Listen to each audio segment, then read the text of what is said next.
कुछ दिखाता रहा हूँ विद्यार्थियों, शिक्षक साथियों और अभिभावकों। जैसे कि आपको पता है प्री डीएलएड यानी बीएसटीसी प्री परीक्षा का रिजल्ट घोषित हो चुका है और उसके बाद में काउंसलिंग का प्रोसेस है वो शुरू है। काउंसलिंग किस तरीके से करवाएंगे, किन किन बातों का आपको ध्यान रखना है, आपको कॉलेज की लिस्ट कहाँ मिलेगी और किस किस तारीख तक क्या क्या पूरा सिस्टम रहेगा, प्रोसेस रहेगा, तो वो सारा पूरी डिटेल में आपको इस वीडियो में बताने का प्रयास करूँगा। तो सबसे पहले बात करेंगे जैसे ये VMOU कोटा की जो साइट है, इसी पे जानने के बाद में आपको प्री डीएलएड RAJ राज 2024 इस तरीके से यह साइट आपको मिल जाएगी। इस साइट पे आप जाएंगे तो यहाँ आपके सामने फॉर्म 24 आ जाएगा, fine form, preprint form, result है। तो सबसे पहले तो आपको अपना रिजल्ट चेक करके आपको काउंसलिंग ID वगैरह है, आपके मार्क्स वगैरह है, वो सारे पता करने हैं। उसके बाद में काउंसलिंग में अगर आपको भाग लेना है तो पूरा प्रोसेस क्या रहेगा, यहाँ आपके सामने देखेंगे तो यहाँ प्री डीएलएड कॉलेज लिस्ट आपको शो हो जाएगी। इसके बाद में यहाँ अधिसूचना शो हो जाएगी और गाइडलाइंस फॉर काउंसलिंग, ये सारी डिटेल्स पहले आपको थोड़ी सी बता देता हूँ। उसके बाद में आपको लाइव फॉर्म एक स्टूडेंट का भर के बताऊँगा कि किस तरीके से काउंसलिंग का फॉर्म भरा जाएगा।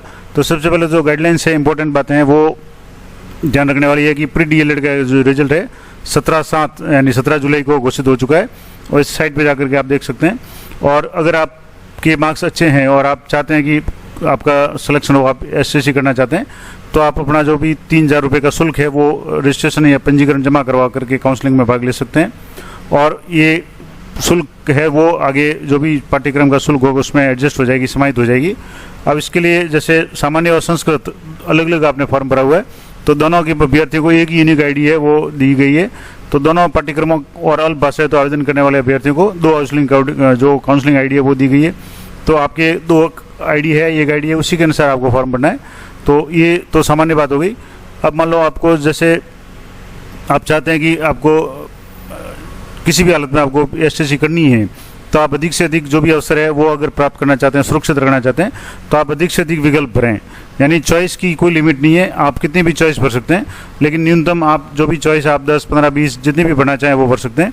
चॉइस किस तरीके से भरेंगे और उसमें कई जो स्टूडेंट उनको समस्या आ रही है, तो मैं आपको आज लाइव भर के बताऊंगा कि किस तरीके से आपको चॉइस भरनी है और आसानी से किस तरीके से भरेंगे।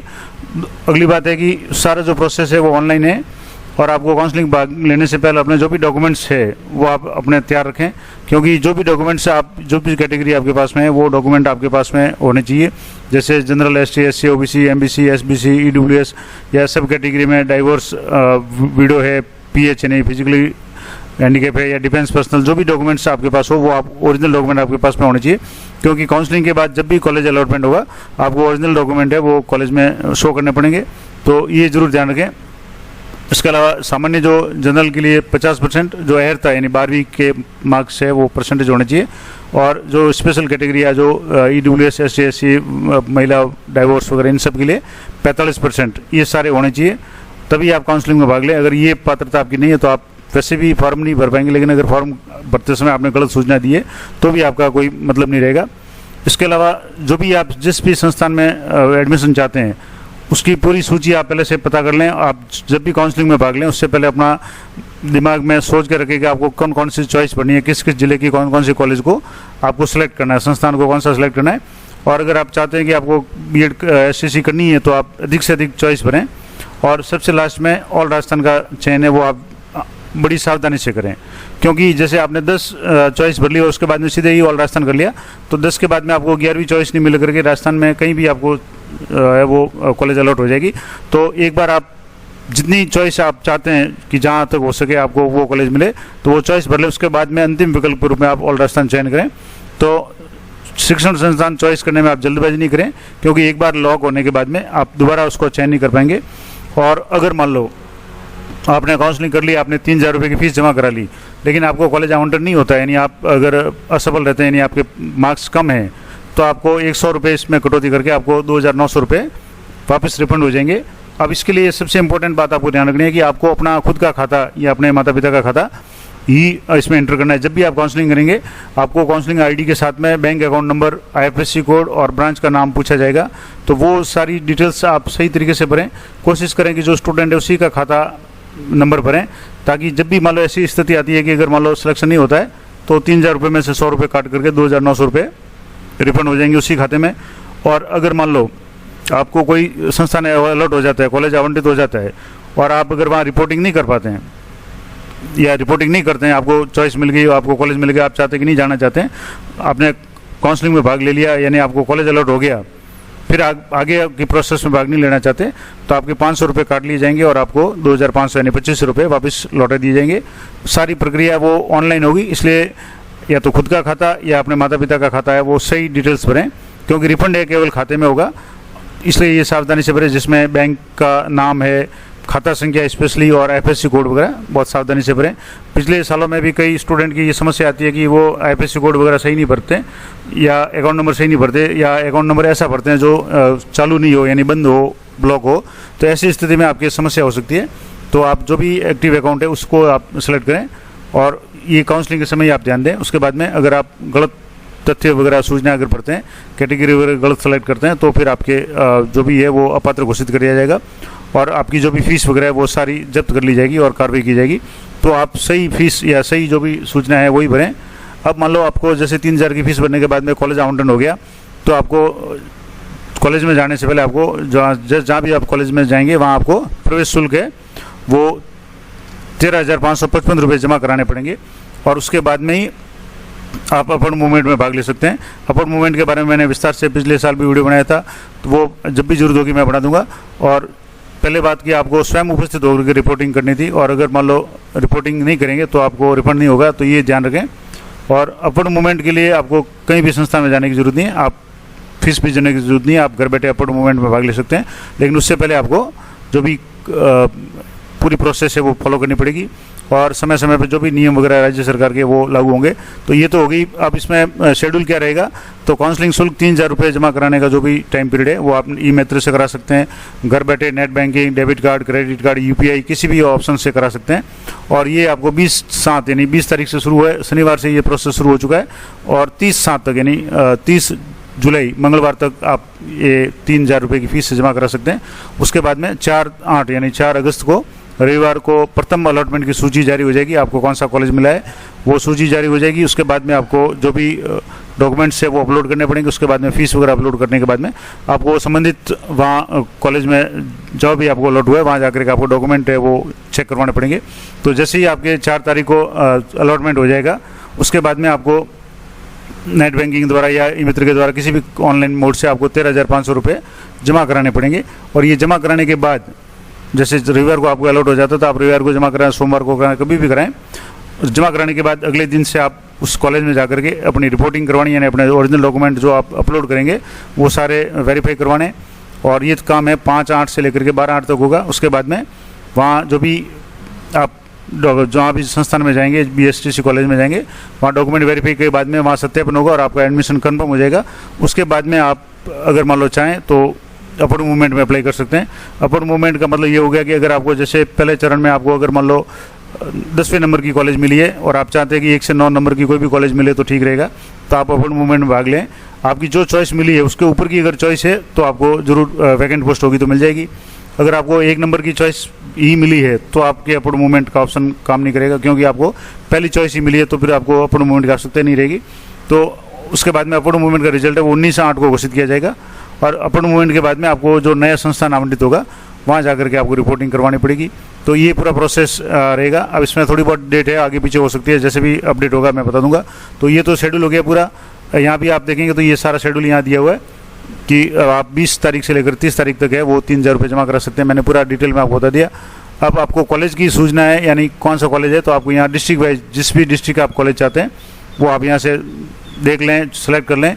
ये भी देख लें कि कॉलेज कौन सा है, प्राइवेट कॉलेज है, को एजुकेशन है या ओनली गर्ल्स का है, जैसे विमेंस कॉलेज है तो सिर्फ बालिकाओं या महिलाओं के लिए है, को एजुकेशन का है उसमें आप बॉयज़ गर्ल्स को भी भर सकते हैं। सीटें वह भी देख लें, 50 है, 100 है, जितनी भी सीटें, ये जनरल कॉलेज है या अल्प भाषा का है वो भी आप देख लें। जो भी संस्थान की है वो सारी डिटेल्स आपको यहाँ इस पूरी PDF में मिल जाएगी। तो ये तो हो गया प्रोसेस पूरा। अब आपको जैसे ऑनलाइन आपको किस तरीके से भाग लेना है, तो यहाँ से आपको काउंसलिंग फॉर्म है, यहाँ आपको क्लिक करना है और काउंसलिंग फॉर्म पे यहाँ क्लिक करेंगे तो आपको सबसे पहले तो काउंसलिंग ID है वो आपको एंटर करनी पड़ेगी। काउंसलिंग ID है वो आप जब भी मार्क लिस्ट आप डाउनलोड करेंगे या अपना रिजल्ट चेक करेंगे तो मार्क लिस्ट के ऊपर ही काउंसलिंग ID लिखी हुई मिलेगी। यहाँ आपको रोल नंबर एंटर करना है, यहाँ आपको मदर का नाम, जो भी स्टूडेंट उसके मदर का नाम एंटर करना है, और उसके बाद में डेट ऑफ बर्थ एंटर करके प्रोसीड पर क्लिक करना है। तो जैसे ही प्रोसीड पर क्लिक करेंगे, आगे के स्टेप में आपको करके बताता हूँ कि किस तरीके से आपको आगे इस काउंसलिंग में भाग लेना है। तो पेमेंट करना है, उसके पहले आप अपने बैंक डिटेल्स है वो तैयार रखें। बाकी कोई भी इसमें विशेष डॉक्यूमेंट अभी जरूरत नहीं है, सिर्फ आपको एक तो रिजल्ट चाहिए जिसमें आपकी काउंसलिंग आईडी, रोल नंबर होनी चाहिए, और एक आपके बैंक डिटेल्स वो होनी चाहिए। तो आगे देखते हैं कैसे करना है। तो यहाँ सबसे पहले आपको काउंसलिंग आईडी में आपकी जो भी काउंसलिंग आईडी है वो एंटर करनी है, रोल नंबर एंटर करना है, आपके मदर का नाम एंटर करना है और डेट ऑफ बर्थ, और यहाँ प्रोसीड पे क्लिक करना है। तो यहाँ जैसे ही प्रोसीड पे क्लिक करेंगे, आप चेक कर लें कि आपकी जो डेट ऑफ बर्थ है वो सही हो, मदर का नाम सही हो। अगर उसमें से कुछ भी मिसमैच होगा तो आगे नहीं बढ़ेगा। तो आप जैसे रोल नंबर यहाँ थोड़ा सा इसमें डेट ऑफ बर्थ में गड़बड़ हो गया, तो यहाँ से जैसे ही ये क्लिक करेंगे, ये आपका जो भी फॉर्म था वो इस तरीके से खुल जाएगा, जिसमें आपकी डिटेल्स से एक बार वेरीफाई कर लें, आपका नाम, पिताजी का नाम, माता का नाम वगैरह, और यहाँ प्रोसीड फॉर पेमेंट ये क्लिक करना है। यहाँ जैसे क्लिक करेंगे तो आपको ऊपर लिखा हुआ है 3000 का पेमेंट आपको करना है। तो आपको 3000 का पेमेंट है वो देख लें, आप 3000 का पेमेंट करना चाहें तो यहाँ प्रोसीड पे करना है। प्रोसीड पे जैसे क्लिक करेंगे तो आपके सामने पेमेंट का ऑप्शन खुल जाएगा। इसमें आपके अलग अलग ऑप्शन हैं, आप net banking, credit card, debit card, UPI, किसी भी ऑनलाइन मोड से कर सकते हैं। तो यहाँ से आपको ये जैसे पेमेंट हो गया, तो यहाँ सबसे पहले आपको जो डिटेल्स भरनी है, पेमेंट होने के बाद में आपको अपना नाम है और अकाउंट नंबर स्पेशली वो फीड करना है, और आपको चॉइस भरनी है। मैं आपको थोड़ा सा वापस इसको रोक के बता देता हूँ कैसे करना है। तो यहाँ से जैसे आप एक बार यहाँ देखेंगे तो सबसे पहले तो मैं आपको दोबारा थोड़ा सा बता दूं, यहाँ से जैसे आपको अपना एक तो नाम वगैरह, फादर का नाम, काउंसलिंग आईडी जो आपने 3000 का पेमेंट किया है वो पेमेंट का आईडी यहाँ शो हो जाएगी। उसके बाद में आपको अकाउंट आपका खुद का है, मदर का, फादर का, वो यहाँ से सेलेक्ट करना है, नाम सेलेक्ट करना है, अकाउंट नंबर यहाँ एंटर करना है, दोबारा अकाउंट नंबर कंफर्म करना है, IFSC कोड एंटर करना है, और बैंक का नाम जैसे SBI, PNB जो भी है, और ब्रांच का नाम एंटर करके आपको फीड करना है। फीड करने के बाद में आपके नीचे है वो प्राथमिकता आपको भरनी है। तो यहाँ आपके सामने जो भी डिस्ट्रिक्ट्स वगैरह है वो आपको सेलेक्ट करना है। यहाँ से एक बार ये सारी डिटेल्स आप चेक कर लें, और यहाँ से आपको डिस्ट्रिक्ट सेलेक्ट करना है। तो सबसे पहले आपको प्रेफरेंस में जो भी डिस्ट्रिक्ट आप चाहें वो डिस्ट्रिक्ट सेलेक्ट कर लें। तो जैसे यहाँ मैंने एक डिस्ट्रिक्ट सेलेक्ट कर लिया, यहाँ से आप देख लें ये डिस्ट्रिक्ट मैंने सेलेक्ट कर लिया, और यहाँ से जैसे डिस्ट्रिक्ट सेलेक्ट करेंगे तो आपके यहाँ इस तरीके से यहाँ डिस्ट्रिक्ट सेलेक्ट हो जाएगा। अब आपको यहाँ कॉलेज की लिस्ट मिलेगी। अब इस लिस्ट को देखने के लिए आप यहाँ जो बॉक्स दिया हुआ है यहाँ आपको डिस्ट्रिक्ट सेलेक्ट करेंगे तो उस डिस्ट्रिक्ट के जितने भी कॉलेज होंगे वो आपके यहाँ शो होना शुरू हो जाएंगे। तो यहाँ जो भी कॉलेज शो होता है इस कॉलेज पे क्लिक करके आपको यहाँ तीर का निशान है, इस पर क्लिक करना है, तो वो कॉलेज यहाँ सेलेक्टेड लिस्ट में आ जाएगा। जैसे आप यहाँ मैं दोबारा आपको करके बताता हूँ, यहाँ से जैसे मैंने ये डाइट सेलेक्ट किया और या दूसरा कॉलेज, अब जैसे डाइट पे सेलेक्ट करने के बाद में जो तीर का निशान सामने दिया हुआ है नीचे की तरफ, यहाँ पे आपको यहाँ ऊपर पर क्लिक नहीं करना है, यहाँ ऊपर करेंगे तो सेलेक्ट नहीं होगा। तो आपको यहाँ नीचे जो भी दिया हुआ है, यहाँ जो तीर का निशान इसके सामने ही है वो क्लिक करेंगे तो सिलेक्टेड कॉलेज में ये नाम ऑटोमेटिक ऐड हो जाएगा। दूसरा कॉलेज है तो इसको भी आप करेंगे। इस तरीके से आपको डिस्ट्रिक्ट सेलेक्ट करना है। अब जैसे मैंने दूसरा डिस्ट्रिक्ट सेलेक्ट कर दिया तो इस डिस्ट्रिक्ट के जितने भी कॉलेज है वो यहाँ से आप एक एक करके सिलेक्ट कर सकते हैं। तो जो भी आपकी चॉइस, जितनी भी आप पढ़ना चाहें, 100, 50, 150, 200 जो भी कॉलेज है आप अपनी इच्छा के अनुसार चॉइस भर सकते हैं। तो इस तरीके से मैंने 3-4 जिलों की जो भी कॉलेज है उनकी चॉइस है यहाँ भर ली है। और पहले आप डिस्ट्रिक्ट सेलेक्ट कर लें। यहाँ जो इम्पोर्टेंट मैं आपको बता रहा था कि यहाँ जैसे सबसे पहले आपको जो भी यहाँ डिस्ट्रिक्ट सेलेक्ट करना है, तो यहाँ डिस्ट्रिक्ट सेलेक्ट करेंगे तो आपके नीचे जो भी डिस्ट्रिक्ट्स के जितने भी कॉलेज है उनकी लिस्ट हो जाएगी। उस लिस्ट पे आपको यहाँ कॉलेज के नाम पे क्लिक करके मैं आपको थोड़ा सा और बता देता हूँ। यहाँ से जैसे मैं आपको दोबारा बता दूँ, यहाँ से जैसे मान लो यहाँ मैं एक बार बता दूँ आपको कि जैसे मैंने ये बाड़मेर डिस्ट्रिक्ट सेलेक्ट किया तो यहाँ जस्ट जो कॉलेज आया इस कॉलेज पे मैं जैसे क्लिक करूँगा तो वो नाम यहाँ उस कॉलेज पे यहाँ क्लिक करके यहाँ तीर के निशान पे क्लिक करना है तो ये नाम इस लिस्ट में ऐड हो जाएगा। ये ऐड होने के बाद में आगे जैसे इसको मान लो आप अप एंड डाउन करना चाहें, यहाँ से जैसे मान लो कोई चॉइस है आपने 10 नंबर पे भरी, उसको आप 11 नंबर पे लेना चाहते हैं या 9 नंबर पे लेना चाहें तो यहाँ से आप उसको अप एंड डाउन कर सकते हैं। तो यहाँ जो भी आपके यहाँ मैं आपको बता दूँ, यहाँ से ये अप एंड डाउन का निशान है, ऊपर का निशान और नीचे तीर का निशान है। यहाँ जैसे मान लो किसी नंबर जैसे 10 नंबर पे चॉइस है, इसको आप क्लिक करके यहाँ तीर का निशान ऊपर का निशान सेलेक्ट करेंगे तो वो चॉइस ऊपर चली जाएगी।